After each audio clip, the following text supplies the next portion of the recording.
15º dia de leitura bíblica em linguagem contemporânea. Vamos meditar hoje no livro de Atos, capítulo 9. A conversão de Saulo. Atos 9, versículo 1. Durante todo esse tempo, Saulo promovia uma perseguição incansável aos discípulos do Senhor, ansioso por exterminá-los. Ele solicitou ao sacerdote principal ordens de prisão para apresentar às sinagogas de Damasco.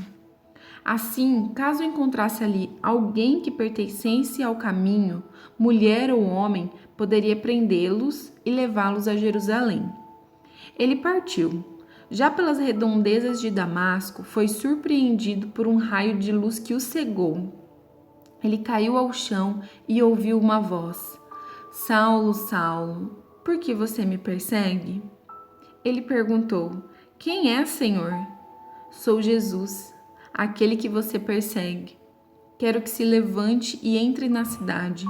Ali receberá instruções sobre o que fazer depois. Seus companheiros ficaram desnorteados, porque podiam ouvir o som, mas não viam ninguém. Quando se levantou, Saulo percebeu que havia ficado cego. Eles tiveram de levá-lo a Damasco pela mão. Ele continuou cego por 3 dias e durante esse tempo não comeu nem bebeu nada. Havia um discípulo em Damasco chamado Ananias, e o Senhor lhe disse numa visão: Ananias. Sim, Senhor, ele respondeu. Levanta-te e vá à rua direita. Quando chegar à casa de Judas, pergunte por um homem de Tarso. Seu nome é Saulo. Ele está lá, orando. Acabou de ter um sonho em que viu um homem chamado Ananias entrar na casa e impor as mãos sobre ele para que pudesse enxergar outra vez. Ananias protestou: Senhor, não pode ser. Todos falam desse homem e das coisas terríveis que tem feito, do terror que causa contra o povo do Senhor em Jerusalém. E agora ele está aqui com documentos de sacerdote principal que o autorizaram a fazer o mesmo conosco. Mas o Senhor disse: Não discuta. Eu o escolhi como meu representante pessoal entre judeus, outros povos e reis, e agora estou prestes a mostrar a ele o que o aguarda, o sofrimento que acompanhará a tarefa. Ananias obedeceu. Achou a casa, impôs as mãos sobre Saulo e disse: Irmão Saulo, o Senhor me enviou, o mesmo Jesus que apareceu quando você vinha para cá. Ele me enviou para que você volte a enxergar e seja cheio do Espírito Santo. Mal o discípulo acabou de falar, algo semelhante a escamas caíram dos olhos de Saulo, e ele estava enxergando de novo. Saulo se levantou, foi batizado e depois participou de uma boa refeição. Saulo passou alguns dias com os discípulos de Damasco, mas logo pôs mãos à obra, sem perda de tempo, pregando nas sinagogas que Jesus era o Filho de Deus. Mas o povo se mostrava arredio, sem saber se podia confiar nele, pois diziam: Não é este o homem que odiava os cristãos em Jerusalém? Ele não veio aqui para fazer o mesmo, nos prender, levar a Jerusalém e condenar na presença dos sacerdotes? Mas as suspeitas não detiveram Saulo, nem por um minuto. Seu ânimo era crescente e deixava desconcertados os judeus de Damasco, com seu esforço para provar que Jesus era o Messias. Depois de certo tempo, alguns judeus tramaram matá-lo, mas Saulo escapou. Entretanto, seus inimigos vigiavam as portas da cidade o dia inteiro, na esperança de capturá-lo. Por isso, certa noite, os discípulos o ajudaram na fuga, descendo-o pela muralha dentro de um cesto. De volta a Jerusalém, Saulo procurou os discípulos, mas todos estavam com medo dele. Não confiavam nele nem um pouco. Então Barnabé deu-lhe o maior apoio e apresentou aos apóstolos. Ele defendeu Saulo, contando como tinha visto Jesus e falado com ele na estrada de Damasco, e como arriscara a vida por defender com ousadia o nome de Jesus em Damasco.